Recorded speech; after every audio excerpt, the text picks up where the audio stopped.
तो hello everyone, welcome to back my YouTube channel.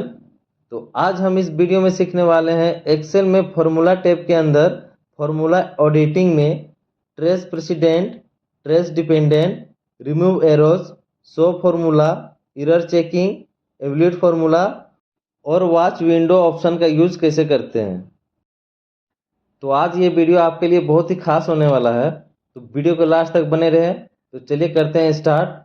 यहाँ आप देख सकते हैं एग्जाम्पल के लिए हमने एक टेबल बनाया है, इसके माध्यम से आपको समझाने की कोशिश करेंगे।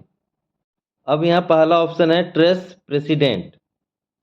ट्रेस प्रेसिडेंट में किसी भी सेल में लगाया हुआ फॉर्मूला कौन कौन से सेल से मिलकर बना है, ये जानने के लिए ट्रेस प्रेसिडेंट का यूज करते हैं। यानी किसी भी सेल में दिया गया वैल्यू किन किन सेल से मिलकर बना है। अब मान लीजिए हमें इस सेल का देखना है, 284 वाले सेल का देखना है कि कौन कौन सा सेल मिलकर ये सेल बना हुआ है। तो ट्रेस प्रेसिडेंट में जाएंगे, वहां जाके क्लिक कर देंगे। यहाँ पे देख सकते हैं एरो आ गया है, और ये जो 4 सेल देख रहे हैं, 4 सेल मिलकर ये हमारा सेल बना हुआ है। ठीक है। एरो को रिमूव करने के लिए यहाँ ऑप्शन दिया हुआ है रिमूव एरोज, वहाँ पे क्लिक कर देंगे, एरो रिमूव हो जाएगा। अब मान लीजिए इस सेल का देखना है 194 वाला, तो उसको सेलेक्ट करके फिर से ट्रेस प्रेसिडेंट में क्लिक कर देंगे। अब यहाँ देख सकते हैं ये जो सेल है ये 3 सेल से मिलकर बना हुआ है। वैसे मान लीजिए अब दूसरे सेल का देखना है, सबसे पहले रिमूव कर लेते हैं एरोज को। अब मान लीजिए 387 वाले सेल को देखना है, तो इसको सिलेक्ट करके फिर से ट्रेस प्रेसिडेंट में क्लिक कर देंगे। अब देख सकते हैं इसमें 1 2 3 4 5 सेल मिलकर ये सेल बना हुआ है। ठीक है। अब नेक्स्ट ऑप्शन है ट्रेस डिपेंडेंट।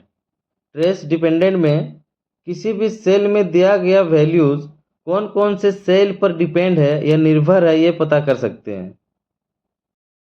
मान लीजिए हमें जानना है कि इस सेल पर कौन कौन से सेल डिपेंड है। इस सेल को सिलेक्ट कर लेंगे, ट्रेस डिपेंडेंट में क्लिक कर देंगे। यहाँ पे आप देख सकते हैं ये चारों सेल इस सेल पर डिपेंड है। अब यहाँ से एरो को रिमूव कर देंगे। इसके बाद मान लीजिए इस सेल का देखना है हमें कि इस सेल पर कौन कौन से सेल डिपेंड है, तो सेल को सिलेक्ट करेंगे, फिर से ट्रेस डिपेंडेंट में जाके क्लिक कर देंगे। अब यहाँ देख सकते हैं इस सेल पर ये तीनों सेल डिपेंड है। रिमूव एरो से फिर से एरो को रिमूव कर देते हैं। मान लीजिए इस सेल पर जितने सेल डिपेंड है, यदि हम इस सेल का वैल्यू चेंज करते हैं तो उन सारे सेल का वैल्यू चेंज हो जाएगा जो इस सेल पर डिपेंड है। जैसे कि हम यहाँ पे चेंज करते हैं 10 और इंटर करते हैं। जैसे इंटर करेंगे इन चारों सेल का वैल्यू चेंज हो जाएगा। अब फिर से रिमूव एरो से एरो को रिमूव कर देते हैं। अब है शो फॉर्मूला। शो फॉर्मूला में सेल में लगाए हुए फॉर्मूला को देखने के लिए शो फॉर्मूला का यूज करते हैं। जैसे कि हमने इन सेल में फॉर्मूला लगाया हुआ है, उसे देखना है, तो शो फॉर्मूला में क्लिक कर देंगे। अब यहाँ देख सकते हैं कौन से सेल में क्या फॉर्मूला लगा हुआ है, यहाँ पे शो कर रहा है। ठीक है। फिर से इसे रिमूव करने के लिए दोबारा उसी में क्लिक कर देंगे। अब आते हैं एरर चेकिंग। इसमें यदि आप किसी सेल में फॉर्मूला लगाए हो और उसमें कोई एरर आ रहा है, तो एरर चेकिंग से चेक कर सकते हो। जैसे कि इस फॉर्मूला में हम यहाँ पे कुछ चेंज कर देते हैं। यहाँ देख सकते हैं आप नेम का एरर आ रहा है। ठीक है। अब इसको देखना है, सेल को सिलेक्ट करेंगे, एरर चेकिंग में क्लिक करना है, फिर से एरर चेकिंग, उसके बाद व्यू कैलकुलेशन स्टेप, उसमें क्लिक करेंगे। अब यहाँ देख सकते हैं यहाँ पे फॉर्मूला, यहाँ पे इसको एवल्यूट करके भी देख सकते हैं।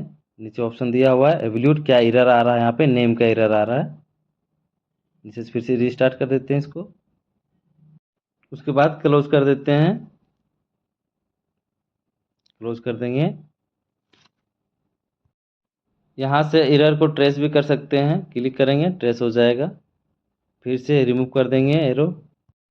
यहाँ से इसका फॉर्मूला करेक्शन कर देते हैं, sum equal to sum, enter कर देंगे। अब आते हैं एवल्यूट फार्मूला में। इसमें किसी भी सेल के फार्मूला को एक एक करके देखने के लिए या अलग अलग भाग में देखने के लिए एवल्यूट फार्मूला का यूज करते हैं। जैसे कि मान लीजिए हमें इस सेल के फॉर्मूले को देखना है, तो इस सेल को सिलेक्ट कर लेंगे। उसके बाद एवल्यूट फार्मूला में जाके क्लिक करेंगे। यहाँ पे आप देख सकते हैं फॉर्मूला दिखा रहा है सम, और कौन कौन से सेल से मिलकर बना हुआ है ये भी यहाँ पे शो कर रहा है।